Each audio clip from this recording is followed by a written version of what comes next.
پس کیا تم اس کلام سے تعجب کر رہے ہو، یعنی اس کلام میں پاک سے تعجب کر رہے ہو، ہنس رہے ہو، روتے نہیں ہو، بلکہ تم تو کھیل رہے ہو اس کے ساتھ۔ فرمایا کہ اللہ کے سامنے سجدہ کرو اور اسی کی عبادت کرو۔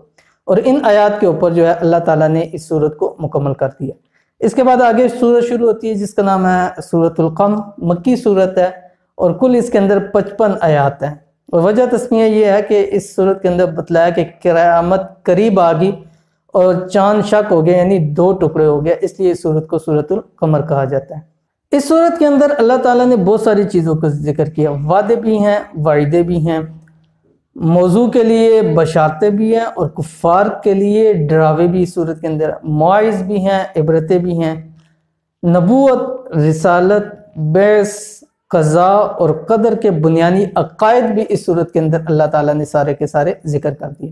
قرب قیامت سے کیا ہے اس کا بتلایا کہ قرب قیامت کا مطلب یہ ہے کہ ہمارا زمانہ جو ہے اس زمانے سے بہت کم ہے جو پہلے گزر چکی ہیں، کیونکہ جیسے اب ہمارا زمانہ ہے یہ آپ علیہ السلام سے 20 صدیاں گزر چکی ہیں، تو جتنا ہم آگے جا رہے ہیں قرب قیامت ہمارے قریب آتا جا رہا ہے، تو اس نسبت سے کہا کہ قیامت جو ہے وہ قریب ہے۔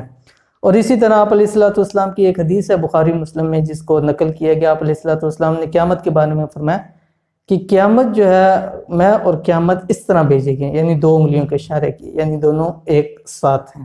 اور اس کے بعد آگے شق قمر کا وہ مشہور معجزہ جو کفار نے مطالبہ کیا تھے کہ چاند 2 ٹکڑے ہو جائیں، آپ علیہ السلام نے انگلی کو اشارہ کیا اور چاند 2 ٹکڑے ہو گئے، اس معجزے کا بھی اس صورت کے اندر ذکر کیا گیا۔ اس کے بعد اس صورت کے اندر مشرکین مکہ کو ڈرایا گیا سابقہ قوموں کے حوالے سے، جیسے قوم عاد، سمود، صالح، قوم لوط کے اوپر عذاب آئے تو ان کے عذاب سے ڈرایا گیا کہ تم بھی ان عذاب سے ڈرو، کہ ایسا نہ ہو کہ تم نے بھی اگر اللہ کے حکموں کے اوپر اور اس کے رسول کی اطاعت نہ کی تو تمہارے اوپر بھی ایسے عذاب آ سکتے ہیں، تو اگر تم عذاب سے بچنا چاہتے ہو تو ایمان لے کے آؤ اور اللہ اور اس کے رسول کی اطاعت کرو۔ اس صورت کے اندر تباہ شدہ اقوام کا اللہ تعالیٰ نے ذکر کیا، اور اس کے بعد عمومی طور کے اوپر بعض بار اس سوال کو اللہ تعالیٰ نے دہرایا، جس کا ترجمہ یہ ہے بتاؤ میرا عذاب اور میری ڈرانے والی باتیں کیسی رہی، تو اس کو بار بار مقرر اللہ تعالیٰ نے ذکر کیا۔ اور اس سوال کے ساتھ آگے متصل یہ بھی ذکر کر دیا جس کا ترجمہ یہ ہے اور بے شک ہم نے قرآن کو سمجھنے کے لیے آسان کر دیا، پس کیا کوئی نصیحت حاصل کرنے والا ہے، جو کہ وہ مشہور آیت ہے وَلَقَدْ يَسَّرْنَا الْقُرْآنَ لِلذِّكْرِ فَهَلْ مِن مُدَّكِرٍ۔ تو جہاں اللہ تعالیٰ نے یہ آیت نازل کی جس کے ترجمے میں تھا کہ میرا عذاب اور میری ڈرانے والی باتیں کیسی رہیں، اور ساتھ ساتھ یہ بھی بتلا دی کہ ہم نے قرآن کو نازل کر دی، اگر ہدایت لینا چاہتے ہو تو اسے ہدایت لے سکتے ہو۔ اور اختتامی صورت کے اندر فرمایا کہ ہم نے ہر چیز کو اندازے کے ساتھ پیدا کیا، اور آخری آیت کے اندر فرمایا کہ متقین کو اچھے انجام، اللہ کی رضا اور عزت والے مسکن کی بشارت سنائی گئی ہے۔ اس سے آگے نئی سورت شروع ہوتی ہے جس کا نام ہے سورت الرحمن، مدنی سورت ہے، کل اس کے اندر 78 آیات ہیں۔ وجہ تسمیہ یہ ہے کہ اللہ تعالیٰ کی صفاتی ناموں میں سے ایک نام الرحمن سے سورت شروع ہوئی ہے، اس لیے اس کو سورت الرحمن کہا جاتا ہے۔ اور ایک یہاں بات بتاتا ہے چلو کہ رحمان، اب جیسے کہ ہم پڑھتے ہیں بسم اللہ الرحمن الرحیم، بڑا مہربان نہایت رحم کرنے، دونوں بظاہر ایک لفظ لگتے ہیں، لیکن یہاں اللہ تعالیٰ نے رحمان کی صفت کو کیوں ذکر کیا وہ اس بات سے آپ سمجھ لیں کہ رحمان اس شخص کو کہتے ہیں، رحمان اس کو کہتے ہیں کہ جس کی عنایتیں، مہربانیاں اپنوں پر بھی ہوں بیگانوں پر بھی ہوں، اور رحیم اس کو کہتے ہیں کہ جس کی عنایتیں صرف اپنوں پر ہوں۔ تو یہ الرحمن اس لیے لے کے آئے کہ دنیا کے اندر اللہ تعالیٰ کی یہ نعمتیں سب کو ملتی ہیں، مسلمان کو بھی، کافر کو بھی، ایمان والوں کو بھی، اور جو ایمان نہیں لاتے ان کو بھی ملتی ہیں، اور آخر کے اندر جب جائیں گے تو وہاں پہ صرف ایمان والوں پر اللہ تعالیٰ کی عنایتیں ہوں گی۔ اس لیے دنیا کے لحاظ سے اللہ تعالیٰ رحمان ہے اور آخرت کے لحاظ سے اللہ تعالیٰ رحیم ہے۔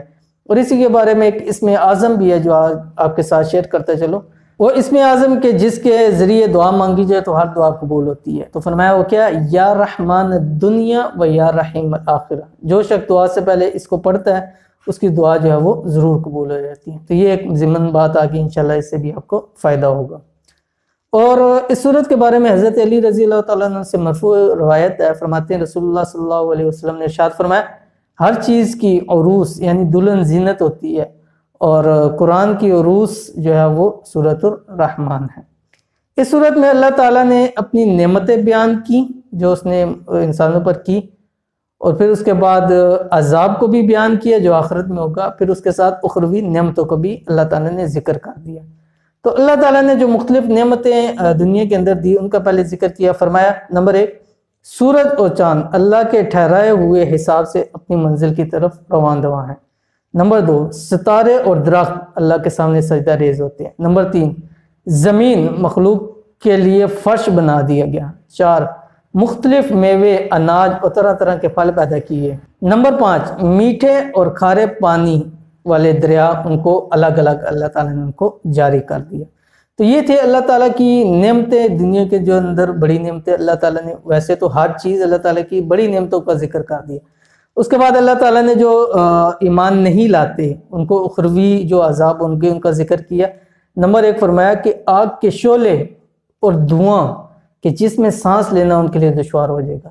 نمبر 2، جہنم کے جس کی ایک چنگاری، یعنی جہنم کی جو آگ ہے اس کی ایک چنگاری انسان کو جلانے کے لیے کافی ہے جائے گا کہ وہ روزانہ اس کو بھڑکائی جاتی ہے۔ نمبر 3 فرمایا کھولتا ہوا پانی جسے مجبوراً پینا پڑے گا اور وہ انسان کی انتڑیوں تک کو اندر تک سارا کو کاٹ دے گا۔ اس کے بعد آگے اخروی نعمتوں کا ذکر کر دیا۔ فرمایا نمبر 1، جنت میں بہتے ہوئے چشمے ہوں گے۔ نمبر 2، ہر قسم کے میووں کی 2 قسمیں ہوں گی۔ نمبر 3، بچھے ہوئے قالین ہوں گے۔ نمبر 4، ریشم کے تکیوں کے ساتھ لیٹے ہوں گے اور آپس میں ایک دوسرے کے ساتھ باتیں کر رہے ہوں گے۔ نمبر 5 فرمایا کہ شرم و حیا اور حسن جمال کا پیکر حوریں وہاں موجود ہوں گی۔ اس صورت کے اندر یہ تینوں اللہ تعالیٰ نے ذکر کر دی، دنیاوی نعمتیں، اخروی نعمتیں اور اللہ تعالیٰ کا عذاب بھی، کہ جو دنیاوی نعمتوں پر اللہ تعالیٰ کا شکر نہیں کرے گا، ایمان نہیں لائے گا، تو اخروی اس کے اوپر یہ عذاب نازل کیا جائے گا۔ اس کے بعد اللہ تعالیٰ نے اس صورت کے اندر 31 مرتبہ ایک اپنی نعمتوں کی ناشکری کرنے والوں کے لیے اس کو بار بار دہرائی ہے آیت، اور فرمایا فَبِأَيِّ آلَاءِ رَبِّكُمَا تُكَذِّبَانِ، کہ تم اپنے رب کی کون سی نعمت کو جھٹلاؤ گے۔ یعنی ہم اپنے آپ کو دیکھیں سراپا نعمت ہیں، ہر چیز بغیر ہمارے مانگے ہمیں آنکھیں، کان، ناک، پورا جسم، باڈی پوری اچھی ملی، یہ سب سے بڑی اللہ تعالیٰ کی نعمت ہے، چہ جائے کہ اس کے علاوہ کسی اور نعمتوں کو ہم دیکھیں وہاں پر۔ تو فرمایا کہ 31 مرتبہ یہ بار بار یہ چیزیں دہرائی اللہ تعالیٰ نے کہ فَبِأَيِّ آلَاءِ رَبِّكُمَا تُكَذِّبَانِ، کہ تم اپنے رب کی کون سی نعمتوں کو جھٹلاؤ گے۔ اور سورت کے اختتام کے اوپر بتلایا کہ تیرے رب کا نام بابرکت ہے، عزت اور جلال والا ہے، اور اس سے جو مفسرین وہ کہتے ہیں یہ پہلا نام جو الرحمن ہے اس نام کی طرف جو ہے وہ اشارہ ہے۔ آگے یہ سورہ مکمل ہوتی ہے، اس کے بعد سورہ واقعہ شروع ہے۔ سورۃ واقعہ مکی صورت ہے اور 96 آیات ہے۔ وجہ تسمیہ یہ ہے کہ پہلی آیت کے اندر یہ فرمایا اذا وقعت الواقعہ، تو اس لیے اس کو سورۃ واقعہ کہا جاتا ہے۔ دوسرا اس سورت کا نام سورۃ الغنا بھی اس کو کہا جاتا ہے۔ کیوں کہا جاتا ہے؟ حضرت عبداللہ بن مسعود رضی اللہ تعالیٰ عنہ سے روایت ہے، فرماتے ہیں جو شخص ہر رات سورہ واقعہ پڑھے گا اس کو کبھی فاقہ نہ ہوگا۔ اور اس سورت کے شروع کے اندر ہی انسان کو 3 گروہ میں تقسیم کر دیا، ایک اصحاب الشمال، اصحاب الیمین اور سابقون، اور پھر آگے عظمت قرآن کو بیان کیا، قسم کھا کر فرمایا، جس کا ترجمہ یہ ہے کہ بے شک یہ قرآن بڑی عزت والا ہے جو ایک محفوظ کتاب میں درج ہے جسے صرف پاک لوگ ہی چھو سکتے ہیں، یہ رب العالمین کی طرف سے اترا ہوا ہے۔ اس سے آگے صورت میں ستاروں کی قسم کو عظیم قرار دے دیا، اور کیوں؟ اس لیے کہ یہ ستارے اگر یہ آپس میں ٹکرا جائیں تو دنیا کا پورا نظام درہم برہم ہو جائے گا۔ اور ستاروں کو قرآن سے بھی نسبت ہے، کیوں؟ جیسے ستاروں کے ذریعے بحر و بر کی تاریکیوں میں رہنمائی حاصل کی جاتی ہے، اسی طرح انہی آیات سے، قرآن پاک سے ضلالت اور گمراہی کے اندر قرآن سے سامانیہ ہدایت کو حاصل کیا جا سکتا ہے، اس لیے اس کے اندر ستاروں کی قسم کو عظیم قرار دے دیا۔ اور پھر اس کے بعد اختتامی صورت کے اندر فرمایا کہ انسانوں کے 3 گروہ جس کے بارے میں جو اللہ تعالیٰ نے فیصلہ کیا ہے وہ ہو کر رہے گا، جیسے کہ قرآن کی آیت ہے، فرمایا یہ خبر سراسر حق اور قطعاً یقینی ہے، پس تو اپنے عظیم الشان پروردگار کی تصویر بیان کر۔ کون سے 3 گروہ تھے جو بتایا تھا؟ اصحاب الشمال، اصحاب الیمین اور اس کے ساتھ سابقون۔